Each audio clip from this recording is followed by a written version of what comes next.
Olá pessoal, estou aqui hoje com o Alex Figueiredo, com a Cris Oshiro, e a gente vai conversar um pouco sobre dois assuntos muito interessantes que eu gosto muito. Um é o estudar.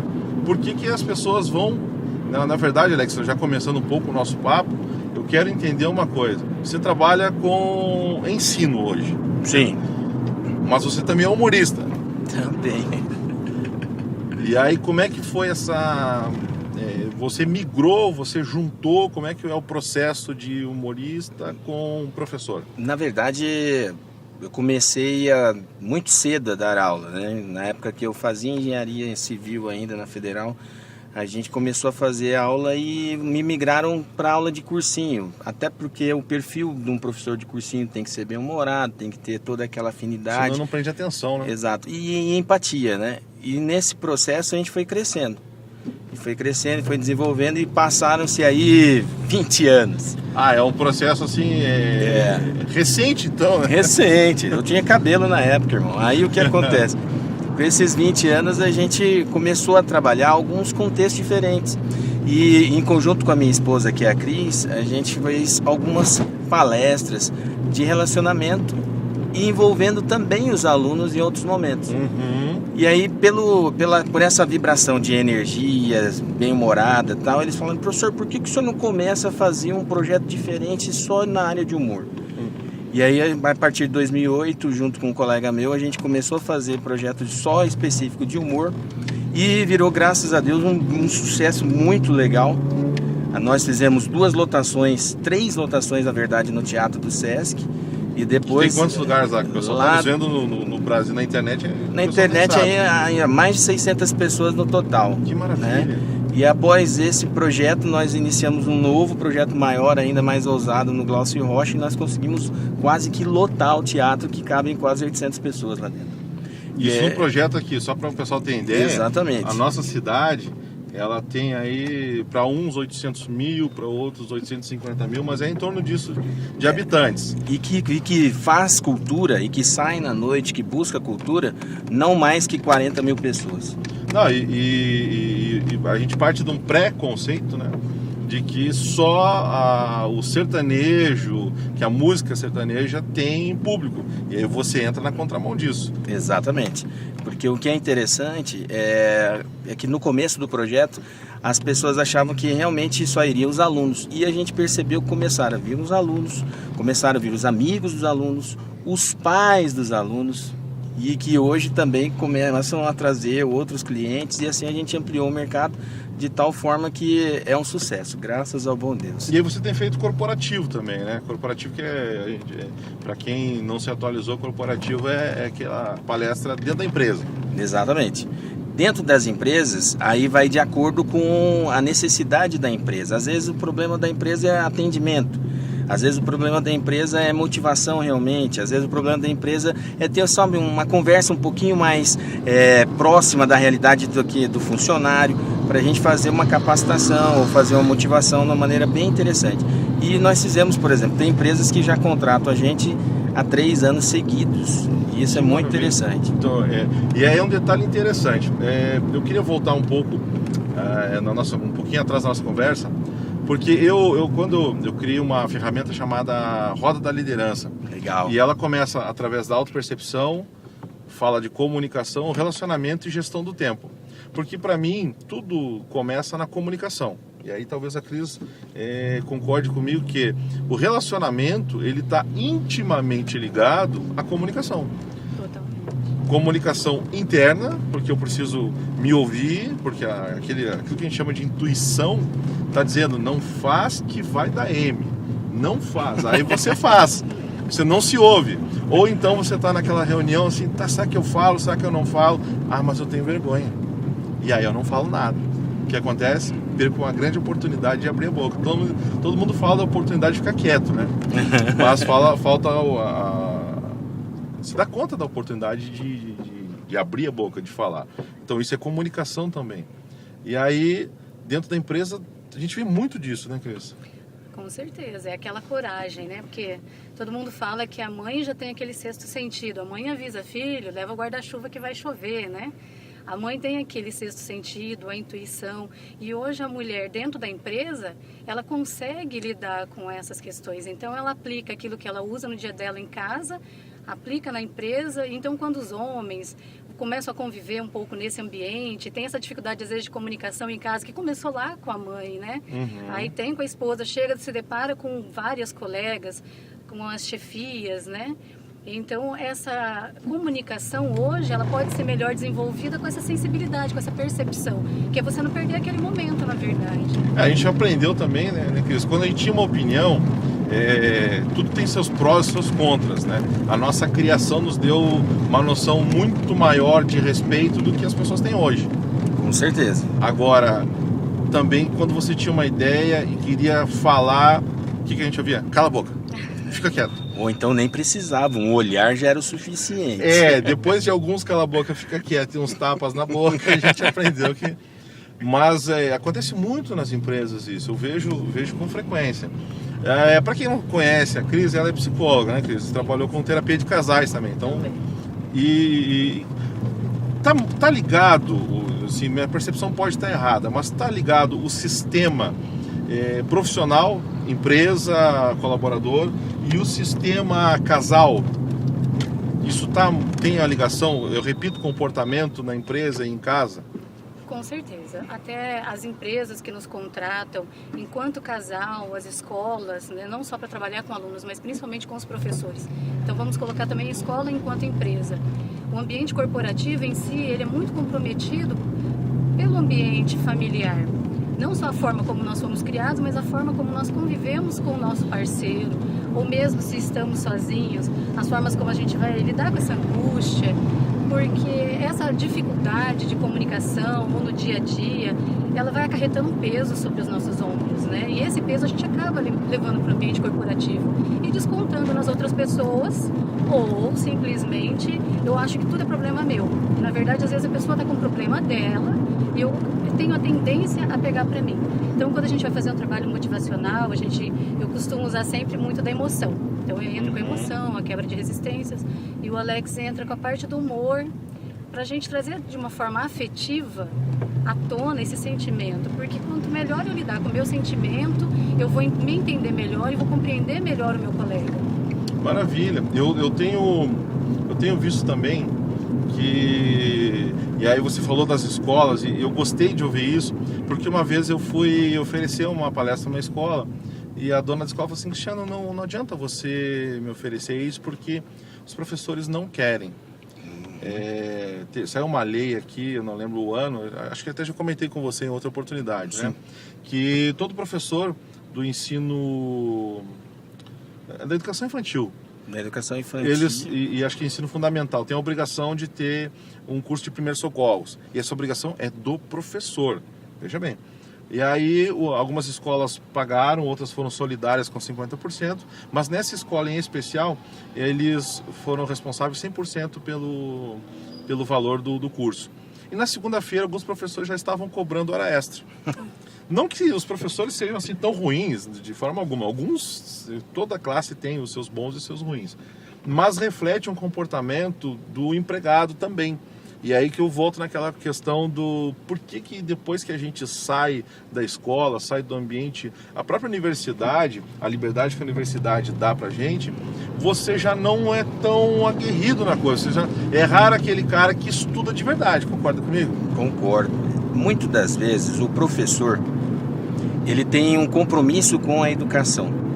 Mas nessa busca de formação continuada, ele tem às vezes uma vida acadêmica extensa. Então ele busca lá o seu mestrado, ele busca o seu doutorado, ele busca essas patentes que vão fazer com que ele fique cada vez mais valorizado no mercado. E às vezes o que acontece? Cria-se um preconceito. Mas esse curso não vai agregar nenhum valor à minha renda.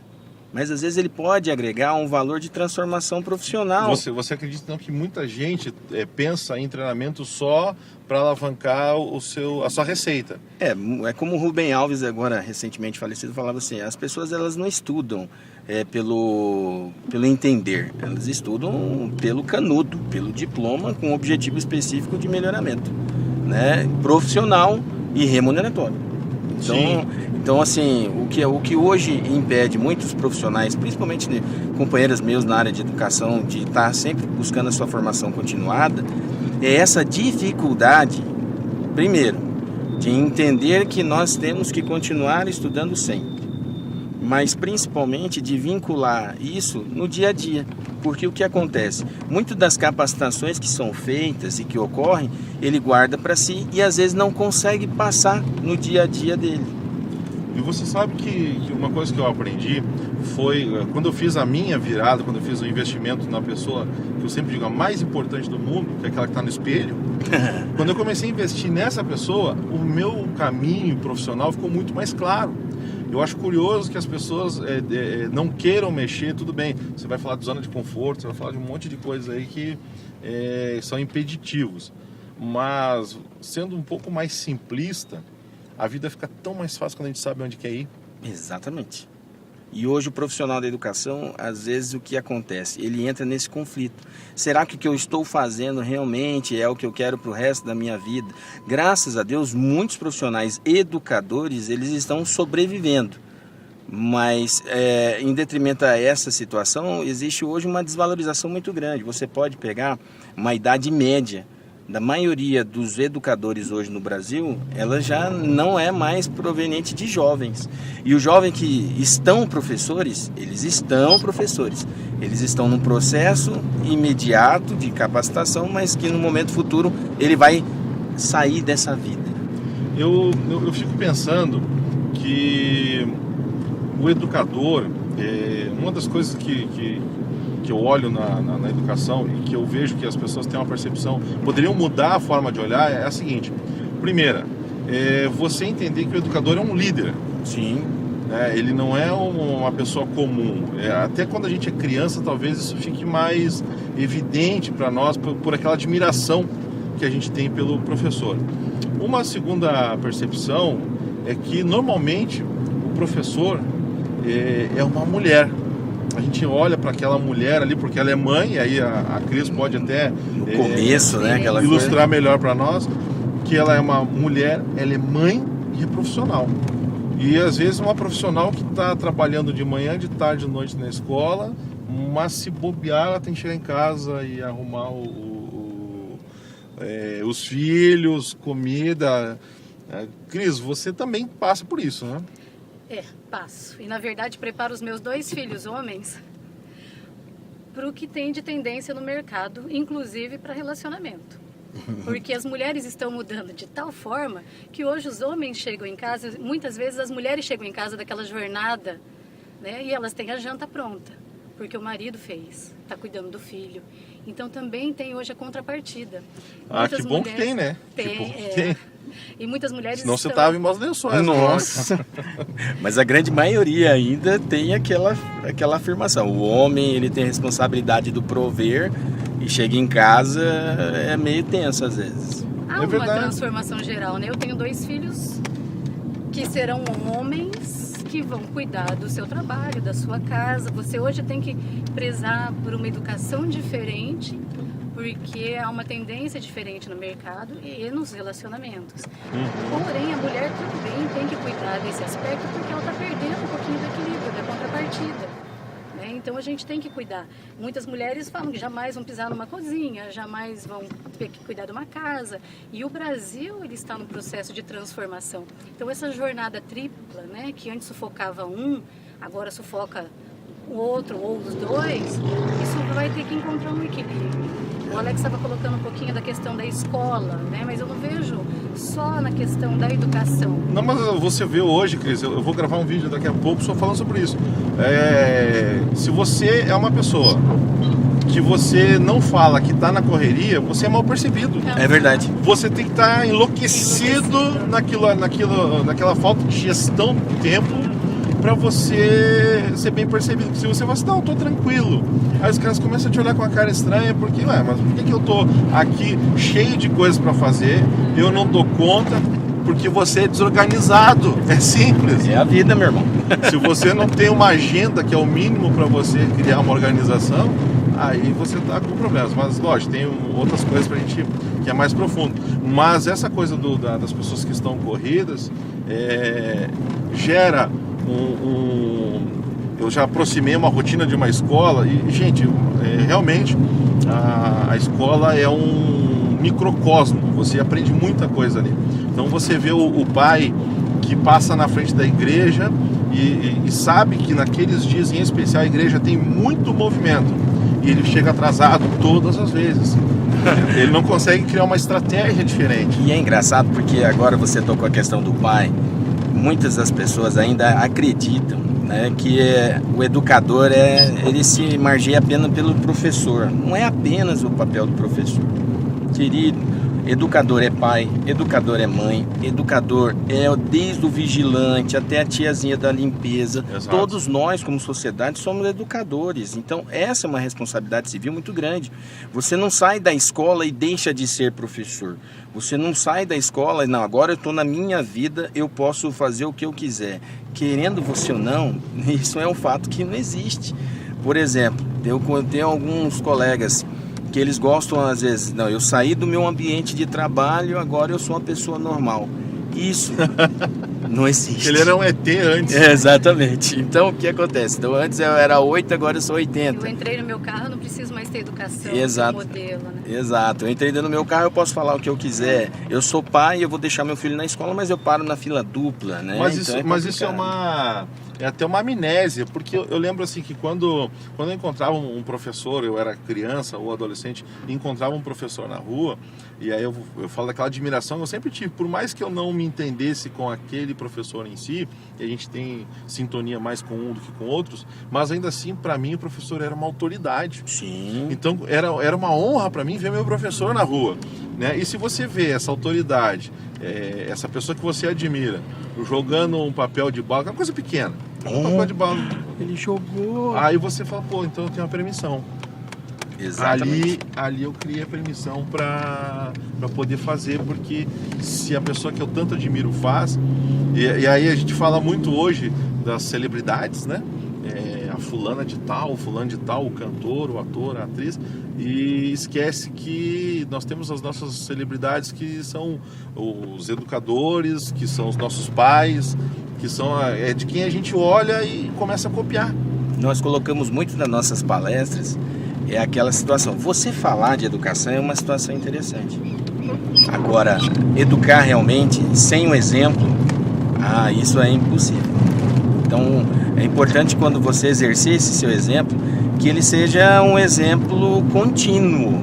Aí tem uma frase da nossa infância muito legal, que é aquela assim: faço o que eu digo, mas não faço o que eu faço. Porque a mãe da gente fala, não, você não deve fumar.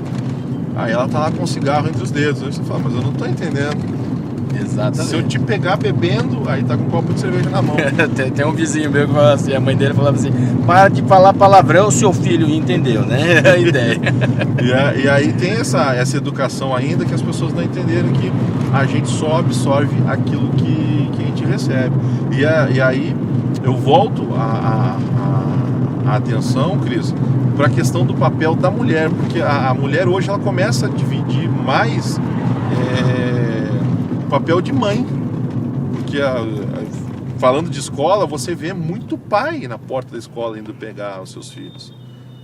Como é que você vê essa questão do crescimento da mulher no mercado de trabalho? Na verdade, até para a gente delegar papéis, a gente tem que tomar um certo cuidado, porque tem toda essa questão da transferência, você tinha colocado em relação à professora, né, que é o primeiro modelo, quer queira, quer não, na educação infantil nós temos a maioria de professoras, porque é onde a criança vai fazer a transferência. Mas hoje a mulher trabalhando, então tem as babás, a avó, né, então tem toda essa importância da mulher conseguir ir para o mercado de trabalho tranquilo de que está deixando um cuidador apropriado, tentar não trocar demais esse cuidador, para que ela tenha essa tranquilidade também de estar no seu ambiente, desenvolver as suas tarefas, né? A mulher hoje ela trabalha tranquilamente em casa, não só as tarefas domésticas, ela traz trabalho para casa, ela desenvolve às vezes ela tem o seu trabalho na empresa, nas escolas, nas universidades, mas ela também faz uma consultoria, ela também é empreendedora. Então não é mais só jornada tripla de chegar em casa, cozinhar, lavar, passar, cuidar das crianças. Eu convivo com muitas mulheres e essa questão do empreendedorismo é muito latente. E eu falo de empreendedorismo não só de ter uma empresa, mas aquela marmita que ela faz para vender, vende Avon, Natura, Rinodê, seja lá o que for. A mulher tem muito disso, né? Sempre foi dela buscar uma renda alternativa, de complementar. E daí talvez a explicação do porquê hoje essa atitude que vem sendo desenvolvida, da gente observar as nossas mães e avós tão empreendedoras, hoje a gente começa a fomentar no Brasil o empreendedorismo. Sim. Eu acredito que, da mesma forma que a Cris estava falando da responsabilidade da mulher, hoje a renda familiar sem a presença da mulher, ela fica comprometida. Já foi tempo que o homem era provedor. Já né? foi-se o tempo que o homem era apenas o único provedor. Hoje, se ela não ajudar, porque ainda tem mulheres que sonham com o príncipe no Camaro branco, né? Não, querida, somos sapos, não adianta. E para construir essa questão, o que acontece? Hoje, tanto a mulher quanto o homem, eles têm que ter esse compromisso, essa intimidade de, poxa, se a louça está ali, um exemplo simples, eu acredito que é desse exemplo que a gente começa a criar grandes empreendedores, mas se a louça está ali, por que não compartilhar em alguma forma? As atividades dentro de casa refletem muito das vezes daquele profissional que ele é o proativo, daquele profissional que ele vê a demanda ali acontecer e ele toma uma atitude de solução. E essa eficácia é que nós precisamos educar os nossos filhos e nos educarmos novamente. É verdade. Porque, querendo ou não, a nova sociedade ela já está aí e nós fazemos parte dela. Deixa eu voltar um pouquinho na questão da mulher também, já que a gente vai falar de liderança, né, e do poder da mulher. Também tem uma questão importante, porque às vezes quem está em casa nos ouvindo e quer participar do seminário é uma mulher que vai falar, mas eu não estou no mercado, eu estou desatualizada, há muito tempo eu não trabalho, eu só fico em casa, eu só cuido dos meus filhos, o que é que eu posso fazer? Então, uma coisa que a gente sempre trabalha, como a gente trabalha junto, tem muito esse pensamento complementar também.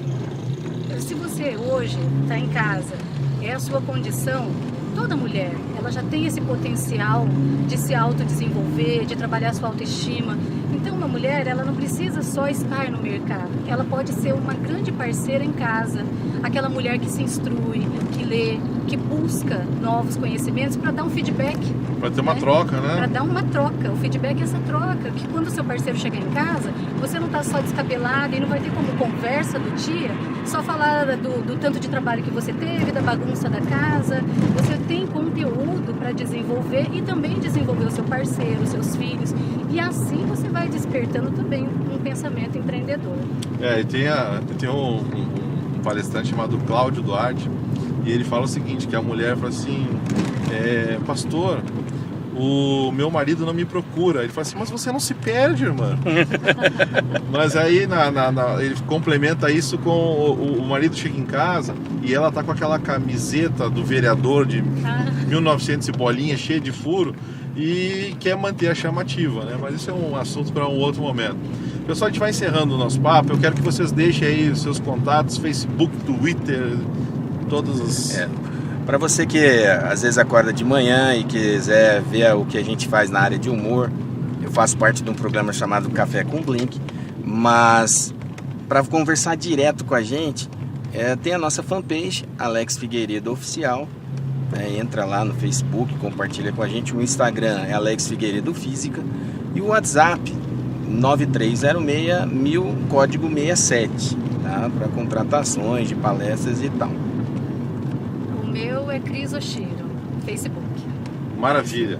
Eles vão estar com a gente lá no dia 30 de agosto. Se você está assistindo isso em 2014, antes de 30 de agosto, a gente vai estar lá com mais 5 profissionais falando sobre liderança. Então, seja você homem ou mulher de negócios ou que está em casa, quer se desenvolver, esteja lá com a gente também. Um abraço e até o próximo vídeo. Um abraço.